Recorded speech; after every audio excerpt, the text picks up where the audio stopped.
Honourable Nanaia Mahuta. Mr Speaker, following on from that particular contribution, I want to pick up on the last point first, and that's whether or not, in the interest of fairness, that the holiday period should be applied to domestic student loan borrowers. And I would say that if that member does believe that this is an opportunity to convince the government that applying the same measure to domestic borrowers is something that should be considered, then we would welcome the opportunity to see what her amendment to this bill might look like in that regard. On the second issue, in terms of young people going overseas, and I think there's been quite an extensive contribution from across the House around the benefits of young people going on working holidays. I would certainly be of the mindset that for young people who have gone straight from school, perhaps gone to get their qualification and then want to have that experience overseas, that we are certainly richer for it, because we are from a small coastal nation. It is a long way away to get over to what is often the most common destination, which is somewhere in Europe, often the UK. And once you're in the UK, you can travel throughout the whole of Europe. But that experience in itself, I think, adds value to the skill set that a person has got once they've gained their qualifications. And I think you appreciate the context with which you can bring those skills back into the New Zealand working environment. And I appreciate that experience. I think that if more New Zealand young people, if more New Zealanders had the opportunity to travel, we would see our own country through very different eyes. In fact, we would appreciate far much more the opportunities and experiences we have here, but also our ability to really contribute to this country in some very positive ways. On the period of debt reduction from 3 years to 1 year, I made the point previously in my contribution that it would seem to me just a common sense approach to align the debt reduction period to what is commonly associated to a working holiday period, which is 2 years, and some of our bilateral agreements with other countries for the 2 year period. So I was pleased to see that Grant Robertson had introduced an SOP for members to consider and support, which either retained the 3 year period or, in the interests of compromise, set a 2 year period. And I think it is worth considering that this matter, the point was well made that this matter wasn't well reviewed, and in fact when advice was given to the Select Committee that there was no strong rationale for 3 years, that members could be urged again to consider the time period. But I would go as far to say that this is probably a part of the bill that should be reviewed, and so that members actually understand what are the effects of a working holiday, what are the effects of a holiday period for loan repayments on recouping student loans. I want to confirm that certainly in terms of Labour's position, we too believe that having a good track record in paying back debt is something that people should be inspired to participate in. And if this bill was sending the right signals, the next point I want to move to is this issue around identifying a contact person.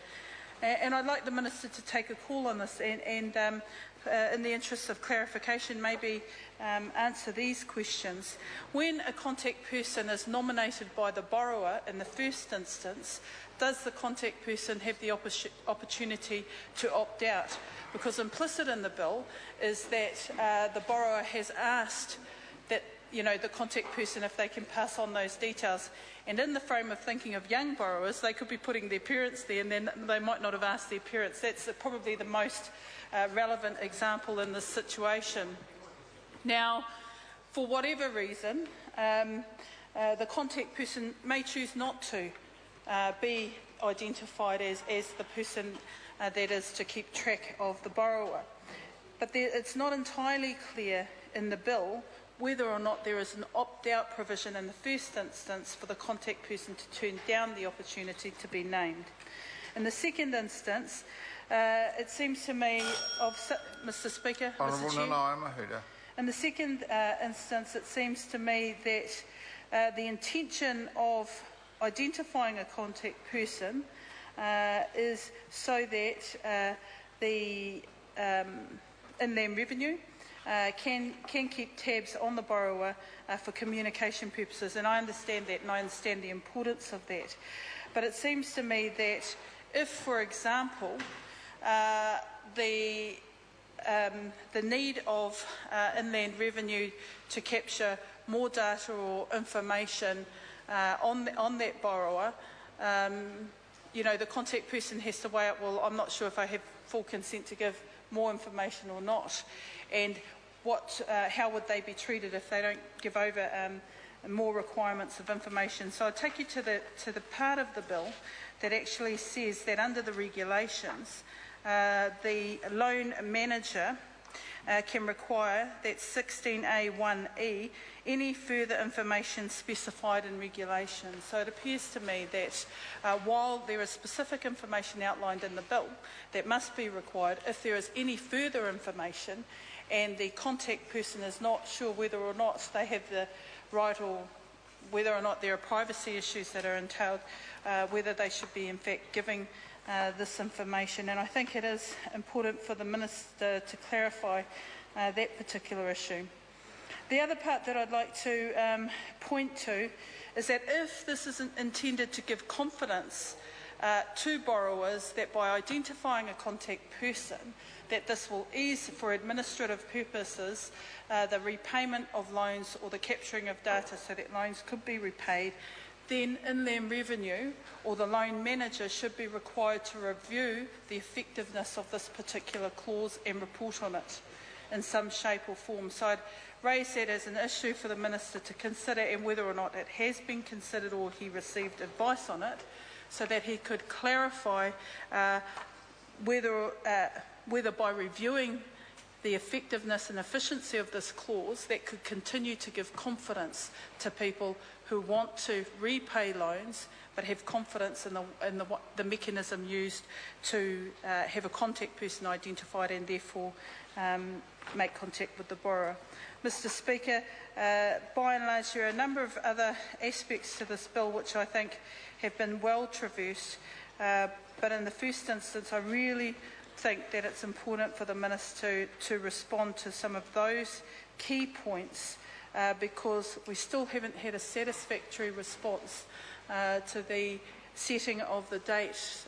or the period by which loans should be repaid, and reducing the period of repayment